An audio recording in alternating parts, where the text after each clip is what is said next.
Naciones Unidas y agradecer históricamente al sistema de Naciones Unidas, al sistema interamericano, pues que siempre han estado vigilantes frente a todos los intentos de impunidad frente a graves y sistemáticas violaciones de derechos humanos.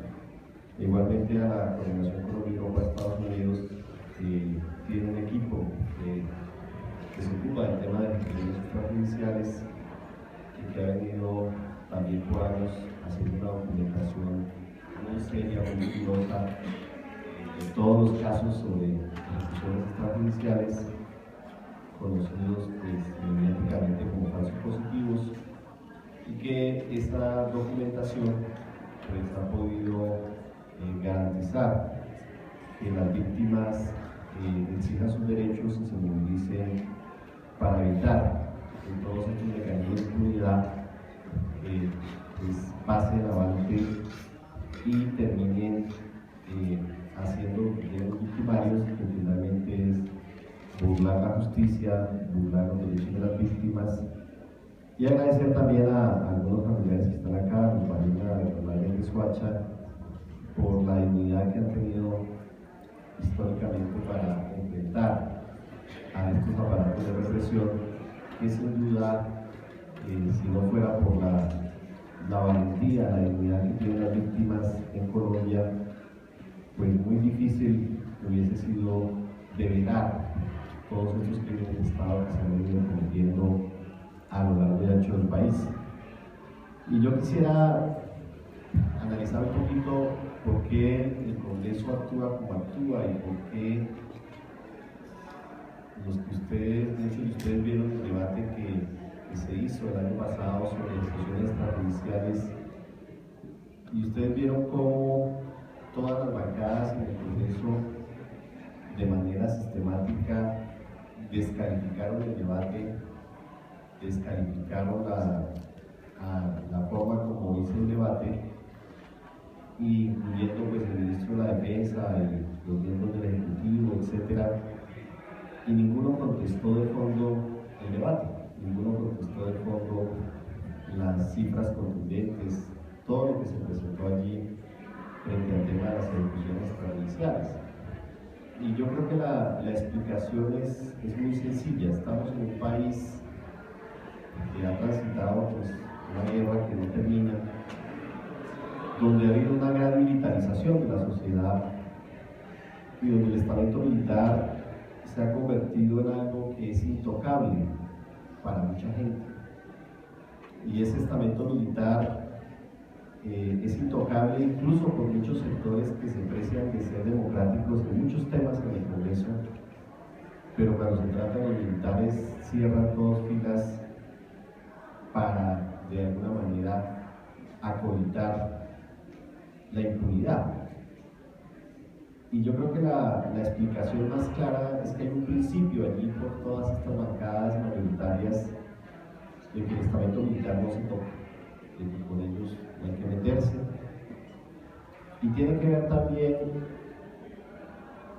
precisamente con la connotación de que son crímenes de sistema, y que son crímenes de Estado, que son crímenes que han sido predeterminados, organizados en aparatos criminales que llevan a que estos hechos hayan sido sistemáticos, y de alguna manera los generales han estado extorsionando todo el tiempo al gobierno y a los políticos, porque ellos cuando hablan con nosotros, porque nosotros también hablamos con los generales, ellos siempre alegan que estaban cumpliendo órdenes y alegan que estaban siguiendo políticas que no eran de ellos, y alegan que los beneficiarios de los crímenes no fueron ellos, y alegan que la defensa de todo el statu quo que ellos han hecho los ha privilegiado a ellos.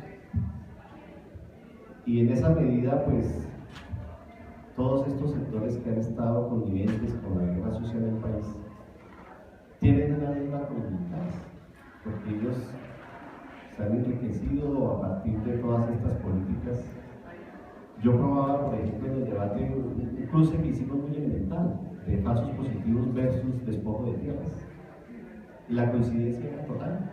Uno coloca en mapa las zonas de despojo, las zonas de falsos positivos,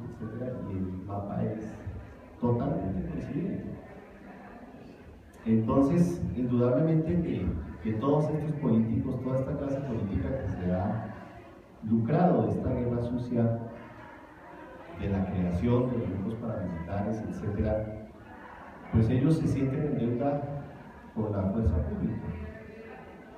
Y por eso llama la atención que parlamentarios que en otros temas uno los ve muy políticamente en una posición pues democrática, lo que nosotros encontramos allí es una actitud totalmente hostil cuando se trata de cuestionar el estamento militar. Tiene que ver también con una sociedad en que entre militares activos, retirados, organismos de seguridad, etcétera, podemos estar hablando, yo no sé si serán 900.000 personas, y pues a esas 900.000 personas hay que ponerle papá, mamá, abuelita, mujer, novia, amante, hijos. Es decir, eso se vuelve millones en un escenario de poder.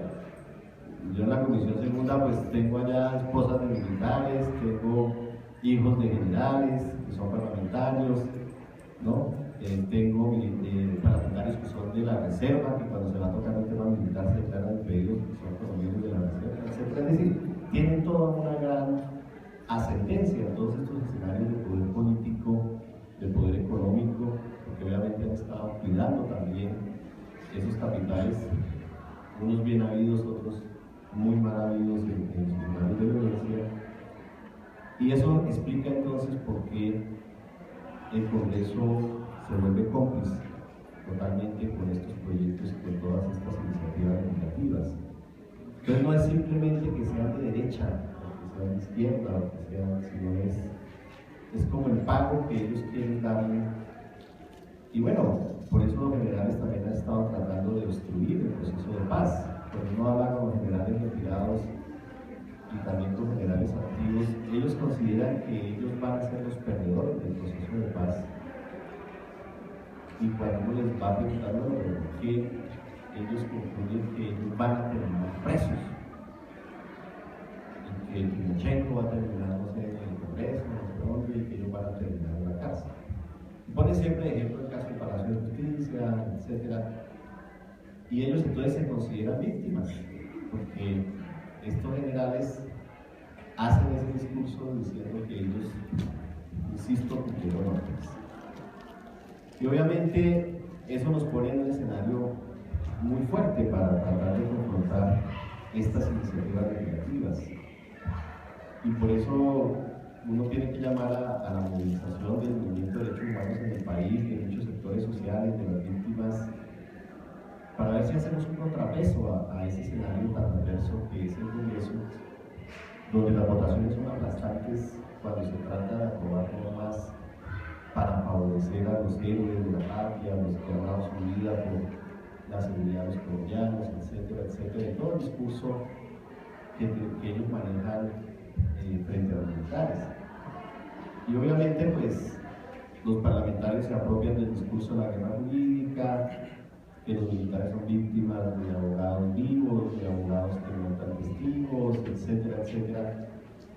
Y obviamente todo eso ellos lo administran bien en un discurso político que termina justificando los crímenes. Y por eso no es raro que en los últimos años se hayan promovido 10 iniciativas legislativas, entre ellas por lo menos 5 reformas constitucionales para fortalecer el cuerpo penal militar.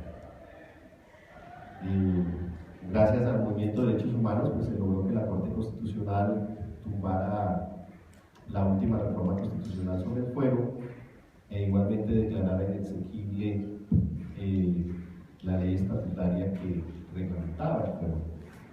Es decir, que ha existido un abuso legislativo de parte del Ministerio de la Defensa.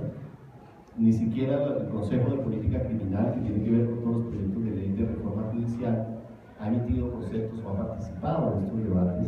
El Ministerio de Justicia se hace un lado y el Ministerio de Defensa lo que hace es llegar allá al Congreso y rodearnos a todos. Como ustedes vieron en el debate, yo nunca había visto tantos generales en un solo sitio y todos rodeados allá en el debate con todos los generales y los escoltas. y lo que en un ambiente de verdad bastante intrigante también, en una célula legislativa donde se supone que se expresa la voluntad popular, etc. Claro, los generales estaban citados, pero es que el ambiente es mucho más allá de que los generales vayan a una rendición de cuentas. Es un escenario bastante hostil. Esto para decir entonces que la lucha contra la impunidad frente a los militares es un debate que tenemos que definir, que tenemos que pensar y que tenemos también que ponderar en un escenario donde muchos de ellos se matriculan. También eso explica el espíritu del cuerpo. El espíritu del cuerpo se explica en que la justicia no ha llegado a los generales. Cuando uno mira las cifras de condenados, 820, 850 militares, pues apenas se llegan a unos cuantos coroneles, 3 coroneles, y de ahí para abajo pues son soldados, y ellos siempre están con el temor de hablar porque ellos también cumplieron órdenes de los generales, etc. Y obviamente eso explica también por qué todo el generalato está favoreciendo a los que están investigados y a los que están en los procesos y que están con medidas de aseguramiento y demás. Son más de casi 6.000 militares que están investigados solamente por ejecuciones de la categoría falsos positivos. Entonces, obviamente, digamos que todos los generales están en riesgo, y por eso en el debate que yo hice, yo solicité que fuera sustituida prácticamente toda la cúpula militar, porque es fácil probar que todos los generales que estaban allí, el comandante del ejército, el comandante general de las fuerzas militares, el agregado militar en Washington, bueno, que todos estos generales, cuando tuvieron mando operacional durante el gobierno de Uribe o incluso durante el gobierno de Santos, pues bajo su mando operacional se cometieron ejecuciones extrajudiciales. Entonces, obviamente, tomar medidas implica sacar de esos cargos de poder a ese generalato que ordenó los crímenes, así de simple. Y obviamente eso hace que casi que sea un chiste al interior del Congreso, dentro de un control político, decir, hombre, si esta persona tiene esa responsabilidad, por lo menos por omisión, que hombres a su mando ejecutaran civiles, pues lo mínimo que se debería hacer por principio de precaución democrática es excluirlos del servicio y no tenerlos allí en los cargos más importantes de la cúpula del ejército. Y fíjense ustedes que entre el debate que yo hice y luego los ascensos en el Senado se presentaron incluso casos de generales, por razones de tiempo no los voy a leer. Esta información yo se la entregué a la Corte Penal Internacional, de generales que están investigados por homicidios, y el Senado en pleno los ascendió. La bancada del Polo tuvo que retirarse del Senado porque casi le pegan a los parlamentarios del Polo cuando se opusieron al ascenso de estos generales cerrando el año pasado. Todos los generales tenían, la mayoría de los que fueron ascendidos, entre esos Nicasio Martínez. Yo he pedido la baja de Nicasio Martínez, que lo iban a nombrar además de jefe de la Central de Inteligencia, y lo ascendieron 2 semanas después del debate, lo ascendieron en el Senado, y una semana después lo están sacando por ladrón de las fuerzas militares. Entonces, fíjense ustedes que es una complicidad total, absoluta del ejército con eso. Y luego, ahorita llega el Plan Nacional de Desarrollo y resulta que el único rubro de inversión del Plan de Desarrollo que aumenta el 54% es seguridad y defensa. Hablo del presupuesto de inversión, es decir, el único presupuesto de inversión que aumenta por encima casi del IPC, si uno lo mira en términos reales, el presupuesto de salud y de educación en materia de inversión,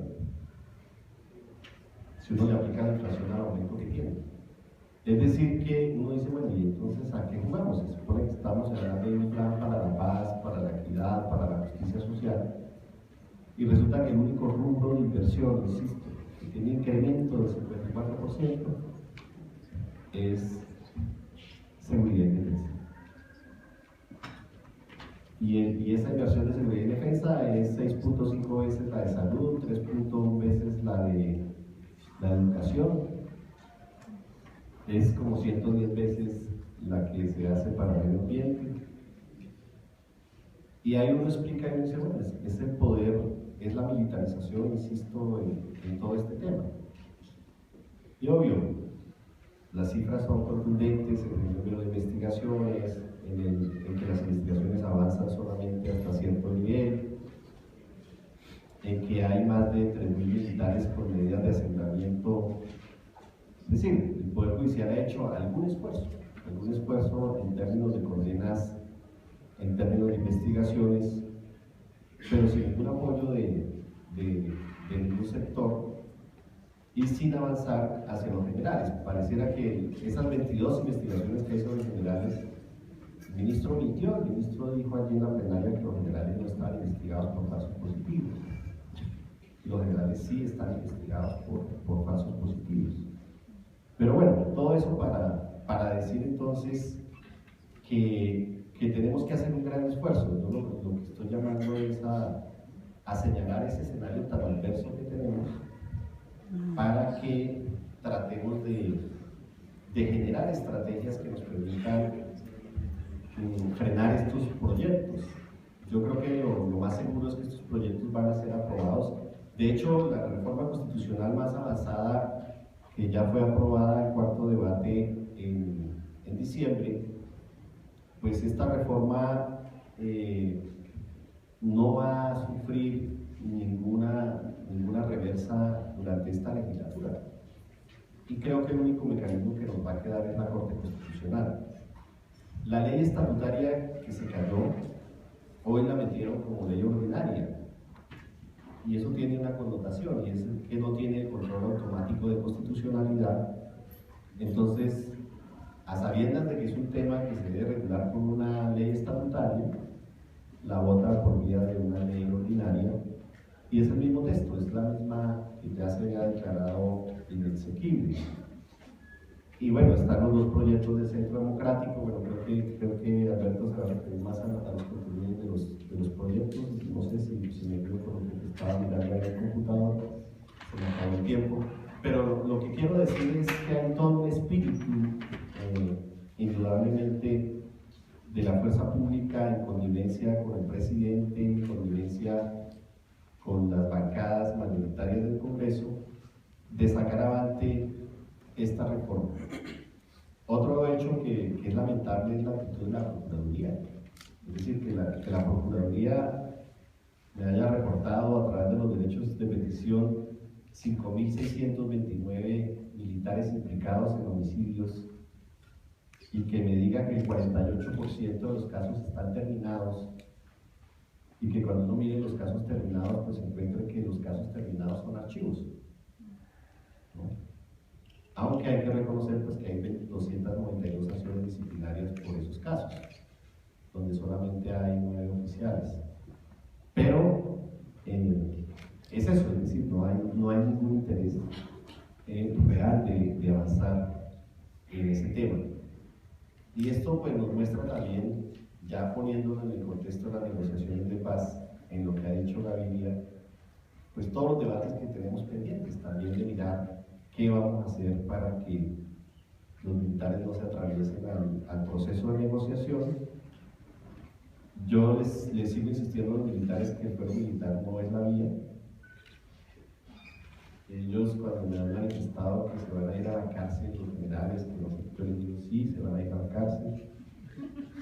Porque no hay otra, es decir, en el largo plazo esos procesos van a tener que avanzar por vía de justicia ordinaria o por vía de justicia internacional. Yo les digo es que nadie puede alegar que la CPI diga que no había aquí justicia contra las guerrillas y todos los guerrilleros, ¿no?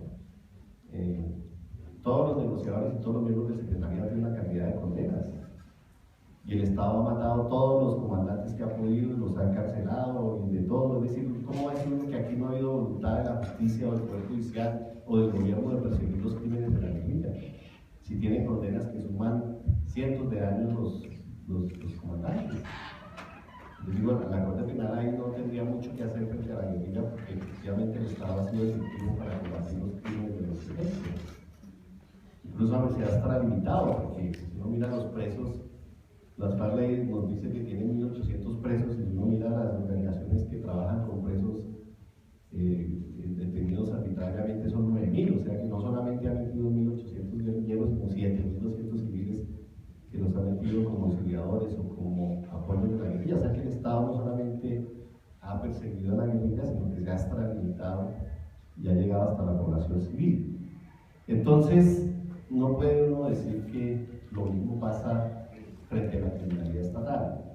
Y obviamente están en ese debate los militares. Afortunadamente nos buscaron. Yo lo que esperaba también con el debate era que los generales me buscaran para hablar y para expresar las preocupaciones que tenían. Y obviamente en algún momento se tendrá que pensar si en un escenario de no repetición de crímenes finalmente ellos se van a resolver a decir sí, efectivamente hemos tenido estructuras criminales, efectivamente los falsos positivos se hicieron con una política de Estado, están las evidencias, están las directrices, y si finalmente ellos potencialmente pueden entrar en un proceso de desmovilizar esas estructuras criminales al interior de la fuerza pública. De lo contrario, tarde o temprano, pues van a responder judicialmente como debe ser. Y por eso ese es un tema que tienen que valorar mucho las víctimas, también las organizaciones de derechos humanos. ¿Cómo se va a pensar o cómo se va a proyectar un escenario de desmonte, de no utilizar las armas para hacer política, no solamente la guerrilla, sino el Estado, porque hemos tenido toda la parapolítica, ¿no? O tuvimos los militares encarcelando a los candidatos de oposición, haciendo montajes judiciales, etc. Es decir, que nadie utilice las armas a futuro para hacer política en este país y que no se repitan los crímenes. Y eso pues implica hacer ese ejercicio de reconstrucción de la verdad para poder saber qué pasó, cómo pasó, quiénes fueron los máximos responsables. Y obviamente muchos generales están en ese cuestionamiento. A nosotros nos está llegando información también desde las cárceles, los militares que están presos, pues le dicen a uno, usted no dijo nada en ese debate, me decía un coronel, ¿no?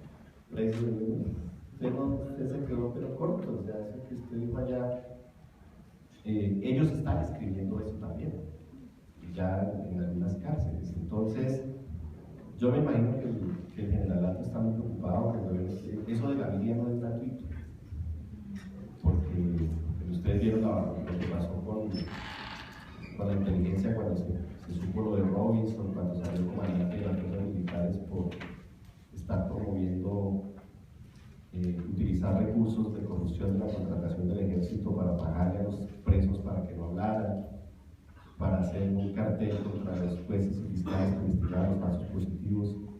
Es un tema que indudablemente, pues, del que nos vamos a tener que ocupar más a fondo en el país. Lo que yo creo es que no hay que dejar pasar estas reformas, vamos a seguir haciendo pues, el debate, esperamos seguir contando con el acompañamiento de todos y todas ustedes, y al final vamos a tener que ir a la Corte Constitucional para que la Corte Constitucional mantenga la jurisprudencia que históricamente ha mantenido en el tema, que también ha mantenido la Corte Suprema, que también ha mantenido el Consejo Superior de la Judicatura, que también ha mantenido la Comisión y la Corte Interamericana, y de esa manera pues volver a tumbar estas reformas que yo insisto van a pasar en el Congreso. Esa reforma constitucional la van a sacar. Ahí el ministro a última hora llegó todo contento allá a mi silla y me dijo, mire que metimos esto aquí abajo que dice, bueno, una cláusula ahí como de salvaguarda. Le dije, pero es que arriba dice que todos los crímenes de derecho internacional humanitario pasarán a la justicia penal militar. Y aquí están los oficios que dicen que el 87% de los casos de falsos positivos están por homicidio de persona protegida y eso es VIH, automáticamente todos pasan a la justicia penal militar. O sea, por más de que lo adorne y le meta cosas, ¿no? Luego me dijeron, no, pero es que vamos a tipificar las ejecuciones extrajudiciales. Yo le dije, pero si es que un estudiante de Derecho primer semestre sabe que cuando se crea un nuevo tipo penal, ese tipo penal rige para futuro y no para atrás. Es decir, que ninguno de los que están hoy condenados o procesados por homicidios, etcétera, van a poder ser procesados por un nuevo delito del que se llame ejecución extrajudicial, sino que eso va a ser para los nuevos crímenes, no para los viejos, por principio de legalidad y de tipicidad. Entonces, claro, como allá hay una mano de gente que no tiene idea de qué está hablando, ¿no? Pues ellos me daban el debate con ese tipo de argumentos que cualquier estudiante de Derecho de primer semestre rebatiría. Entonces, ahí estamos en la pelea y hay que